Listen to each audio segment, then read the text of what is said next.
नमस्कार, मैं रीमा प्रसाद। नीतीश कुमार के खिलाफ हिजाब प्रकरण में 3 राज्यों में एफआईआर दर्ज है। वो राज्य है कर्नाटक, उत्तर प्रदेश और झारखंड। तो सवाल ये अहम है जिस पे इस वक्त मैं बात करने जा रही हूं कि क्या इन तीनों राज्यों की पुलिस नीतीश कुमार के खिलाफ कार्रवाई करेगी? क्या एफआईआर दर्ज करके जांच के दायरे को आगे बढ़ाएगी? वैसे भी ये मामला सिर्फ भारत तक सीमित नहीं है। ये मामला अब अंतर्राष्ट्रीय स्तर पे चर्चा का विषय बना हुआ है। मुस्लिम देशों के नजरों में खटक रहे हैं नीतीश कुमार।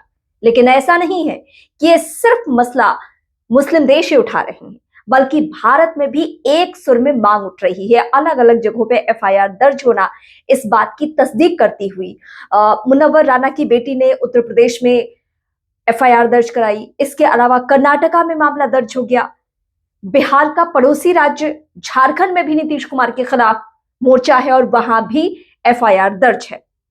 लेकिन इस बीच खबर यह भी सामने आ गई कि नीतीश कुमार की सुरक्षा को लेकर खुफिया एजेंसियां अलर्ट हो चुकी है। उन्होंने कुछ ऐसे इनपुट्स दिए हैं जिसके आधार पर नीतीश कुमार की आनन फानन में सुरक्षा बढ़ा दी गई है। यानी बिहार से लेकर पूरे देश में और पूरे देश से लेकर मुस्लिम देशों तक नीतीश कुमार का मामला और हिजाब कंट्रोवर्सी पूरी तरीके से छाया हुआ है। एक सुर में माफी की मांग की बात चल रही है कि नीतीश कुमार हर हाल में बिना शर्त माफी मांगे। जावेद अख्तर के एक स्टेटमेंट को लेकर जो उन्होंने बीते दिनों बुर्का को लेकर दिया था, उस स्टेटमेंट पर भी कुछ लोगों ने उसको आगे बढ़ाते हुए कहा कि नहीं, पर्देदारी थी और इसलिए नीतीश कुमार ने हिजाब खींच दिया। इसके पीछे उनकी कोई गलत मंशा नहीं थी। जावेद अख्तर ने आके सामने सफाई दी। उन्होंने कहा कि बुर्का के को लेकर या फिर पर्देदारी को लेकर हमेशा से मैं उसके अगेंस्ट रहा हूं, उसके खिलाफत में बोलता रहा हूं, लेकिन इसका मतलब ये नहीं है कि किसी सार्वजनिक मंच से किसी महिला का हिजाब खींचा जाए। तो इसलिए नीतीश कुमार को बिना शर्त माफी मांगनी चाहिए। इसके बाद भी नए सिरे से बहस शुरू हो चुकी है कि क्या वाकई नीतीश कुमार को माफी मांगनी चाहिए। जेडीयू के स्तर पे अभी तक इसको लेकर कोई सफाई सामने नहीं आई है। ना नीतीश कुमार ने कुछ कहा है, ना उनके पार्टी के चंद चुनिंदा चेहरों ने। लेकिन गिरिराज सिंह ने स्टेटमेंट और भड़काऊ और विवादित दे दिया जब पत्रकारों ने उनसे सवाल पूछा कि महिला ने इनकार कर दिया है बिहार में नौकरी करने से। हालांकि उस महिला का ताल्लुक बिहार के नवादा जिले से है और फिलहाल वो अपने भाई के पास कोलकाता चली गई और उसने कहा है कि बिहार सरकार की नौकरी में फिलहाल नहीं करूंगी। अब गिरिराज सिंह ने उस महिला को लेकर जो स्टेटमेंट दिया वो और भी ज्यादा भड़काऊ है। उन्होंने कह दिया कि ये ज्वाइन ना करे, जहन्नुम में जाए, क्या फर्क पड़ता है। तो ये मामला गुजरते दिन के साथ तूल पकड़ते जा रहा है। लेकिन सवाल ये है, अहम, सबसे महत्वपूर्ण, कि क्या नीतीश कुमार माफी मांगेंगे? क्या एफआईआर का जो सिलसिला शुरू हो चुका है राज्य दर राज्य, क्या उस एफआईआर के बाद नीतीश कुमार के ऊपर एक्शन हो सकता है? क्या गिरफ्तारी हो सकती है? हालांकि इसकी गुंजाइश ना के बराबर है। ऐसा हमने कहीं देखा नहीं कि किसी राज्य का कोई चेहरा स्टेटमेंट दे दे तो इसको लेकर इस स्तर का बवाल मचे। लेकिन मैं शुरुआती दिन से आप सभी के सामने कह रही हूं कि ये धार्मिक एंगल से जुड़ा हुआ मसला है। ये सिर्फ महिलाओं से जुड़ा हुआ मामला नहीं है। ये किसी महिला का दुपट्टा खींचा या घूंघट हटा दिया या फिर हिजाब खींच दिया, ये मामला सीधे सीधे एक धर्म के एंगल से आगे बढ़ रहा है। एक धार्मिक मामला है और भावनाएं आहत हुई है।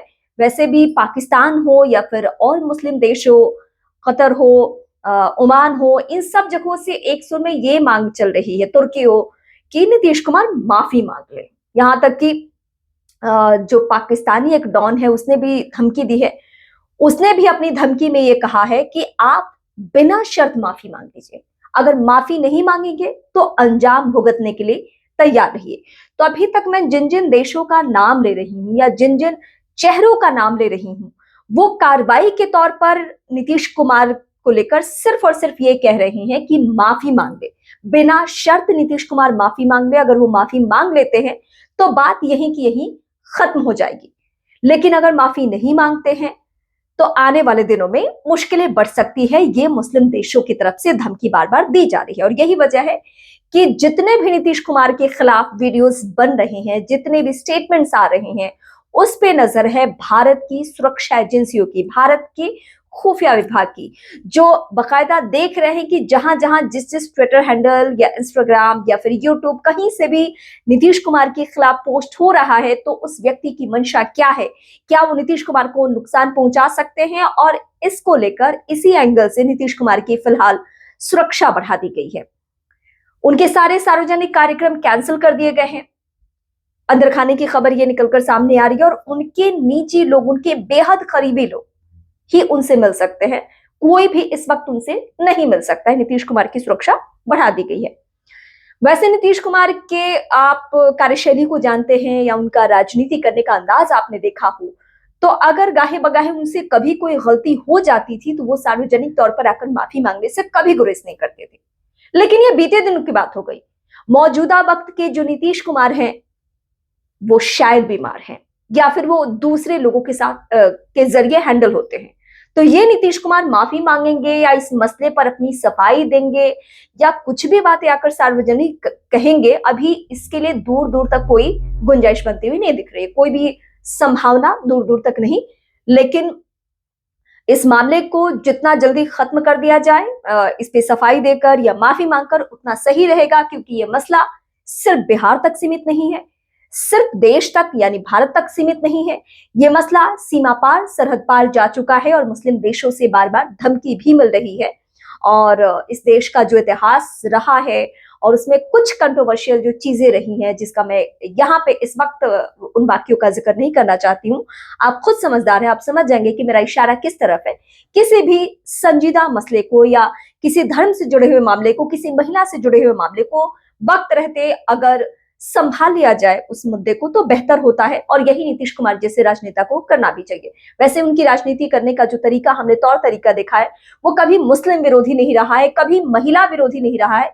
और मैं बार बार इस बात को दोहराती रही हूं अपने दर्शकों के सामने कि वाकई उनकी तबीयत नासाज है और उनके इर्द गिर्द के जो लोग हैं, वो जिनको हम सिपा सलार कहते हैं, फिलहाल उनके तरफ से ऐसी स्ट्रैटेजी तैयार की जाती है जिससे कि नीतीश कुमार सार्वजनिक मंच पर जाएं और बार बार कुछ ऐसा वाकया हो जाए जिससे नीतीश कुमार की बहुत किरकिरी हो। आप सोच कर देखिए, अगर नीतीश कुमार के जगह पर कोई और व्यक्ति होता तो इससे ज्यादा बवाल मचता, क्योंकि नीतीश कुमार की छवि सेकुलर रही है, सांप्रदायिक रही है और इसीलिए उनको लेकर अभी तक बहुत अग्रेसिव कोई स्टेटमेंट सामने नहीं आया है।